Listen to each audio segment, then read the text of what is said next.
علی بھائی اگلا سوال ہے، نماز میں درود ابراہیمی کے بعد ہم لوگ تو بچپن ہی سے بس ایک ہی دعا پڑھ رہے ہیں، ربی جعلنی مقیم الصلاۃ ومن ذریتی، جبکہ صحیح بخاری اور صحیح مسلم میں ایک دوسری دعا کا حکم ہے جس میں 4 چیزوں کے خلاف اللہ تعالیٰ کی پناہ مانگی جاتی ہے، ہماری پرانی نمازوں کا کیا بنے گا؟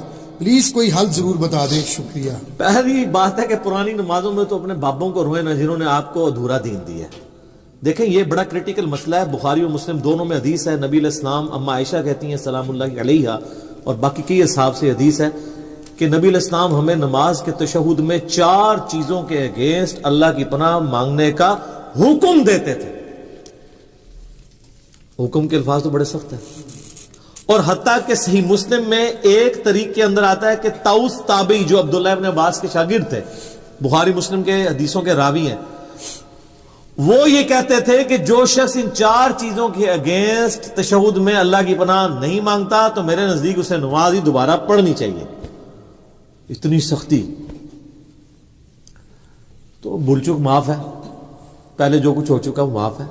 یہ جو ان کی سختی ہے یہ بھی تاکید کے لیے، ویسے تو کوئی تشہد کے بعد درود شریف پڑھ لے تو اس کی نماز کامل ہے، دعائیں سنت میں آتی ہیں، فرائض میں نہیں آتی، لیکن طاؤس تابعی رحمہ اللہ کا یہ موقف تھا، چونکہ نبی الاسلام نے حکم دیا ہے نماز میں پڑھنے کا، اس کو حکمیہ لینا چاہیے۔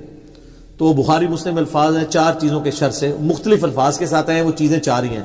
اللہم انی اعوذ بک من عذاب جہنم ومن عذاب القبر ومن فتنة المحیا والممات ومن شر فتنة المسیح الدجال، یعنی جہنم کے اگینسٹ اللہ کی پناہ، عذاب قبر کے اگینسٹ اللہ کی پناہ، زندگی اور موت کے فتنے کے اگینسٹ اللہ کی پناہ، اور دجال جس کا دجل سے ایمان والوں کو اللہ ہی بچائے، آمین ثم آمین، اس کے اگینسٹ اللہ کی پناہ۔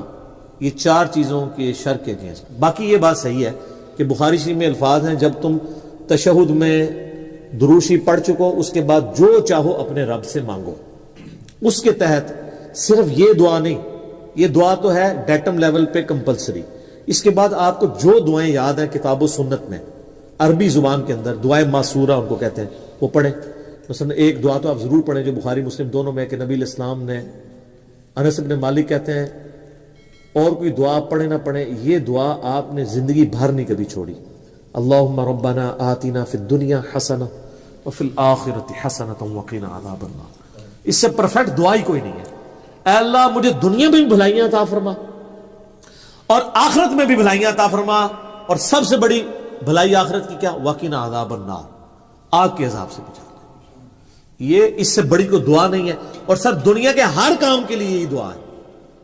کسی کی اولاد نہیں ہو رہی تو یہ ہے، کسی کی نوکری کا ایشو ہے یہ ہے، کسی کو بیماری کا ایشو ہے یہ ہے، بھلائی ہے نا۔ اور مسلم شریف میں بڑی پیاری حدیث ہے، ایک صحابی کے بارے میں آتا ہے صحیح مسلم میں کہ وہ اتنے کمزور ہوئے گویا کہ چڑیا کی طرح ان کا ڈھانچہ ہو گیا، تو نبی علیہ السلام ان کی عادت کے لیے گئے، آپ کو اندازہ ہو گیا کہ اس نے کوئی کام ڈالا ہوا ہے۔ آپ فرمایا تو اللہ سے کیا مانگتا ہے؟ اس نے عرض کیا اللہ کے رسول میں تو اللہ سے یہ مانگتا ہوں کہ اے اللہ جو تو نے مجھے آخرت میں عذاب دینا ہے نا دنیا ہی میں دے لے۔ ہوئے اب سبحان اللہ، کیا تم اللہ کے عذاب کو برداشت کرنے کی طاقت رکھتے ہو؟ یہ تم کیوں کہہ رہے ہو کہ اے اللہ جو مجھے آخرت میں عذاب دینا دنیا میں دے لے؟ وہ دنیا میں بھی اللہ کا عذاب تو کوئی نہیں برداشت کر سکتا، اور تمہیں تو چاہیے تھا تم دعا کرتے اللہم ربنا آتنا فی الدنیا حسنہ وفی الآخرۃ حسنہ وقنا عذاب النار۔ یہاں ہم ایسے صوفیاء کہتے ہیں کہ ان کو جوئیں پڑی رہتی تھی، کوئی جو نیچے گرتی تھی پھر اوپر رکھ لیتے تھے۔ یہ گند مند دین نہیں ہے اسلام۔ اسلام میں تو یہ ہے کہ آپ نے اللہ سے بھلائیاں مانگنی ہے، تو نبی علیہ السلام کا بھلائی مانگتے، صحابہ کہتے ہیں اس نے وہ دعا پڑھی، وہ اس طرح صحیح ہو گیا جیسے ایک چوزا جب پیدا ہوتا ہے اس کے بعد میں پر نکل آتے ہیں زندہ ہو جاتا ہے، وہ اس طرح وہ اپنی بیماری سے باہر نکل آیا۔ یہ دعا اپنے تشہد میں پڑھے۔ اچھا ایک اور دعا ہے جو سیدنا ابوبکر نے حضور سے مانگ کے لی ہوئی ہے، دیکھ لیں صحابہ کرام تو مانگتے بھی تھے، تو کیا مانگتے تھے؟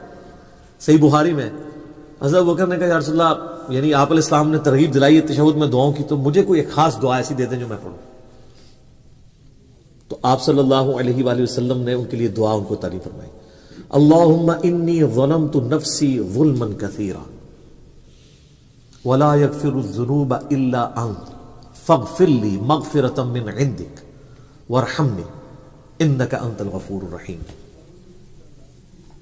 یہ وہ دعا پڑھتے تھے. اس کے علاوہ بھی کئی دعائیں ہیں. رب اجعلنی ضرور پڑھیں. میں تو بلکہ کہتا ہوں رب اجعلنی مقیم الصلاۃ ومن ذریتی ربنا وتقبل دعا. اس میں ماں باپ کے لیے اولاد کے لیے دعا ہے. ایک اسپیسیفکلی اپنے ماں باپ کے لیے دعا کریں جو قرآن میں اللہ نے حکمن کہی ہے, رب ارحمہما کما ربیانی صغیرا. اے رب ان دونوں پہ رحم فرما جس طرح بچپن میں انہوں نے مجھ پہ رحم کیا تھا. یہ دعا پڑھیں. اور سر ایک اور دعا بھی یاد ضرور کریں. میں نے بڑی دفعہ اس کی ترغیب دلائی ہے, خدا کے لیے اب اس کو سیریس لیں.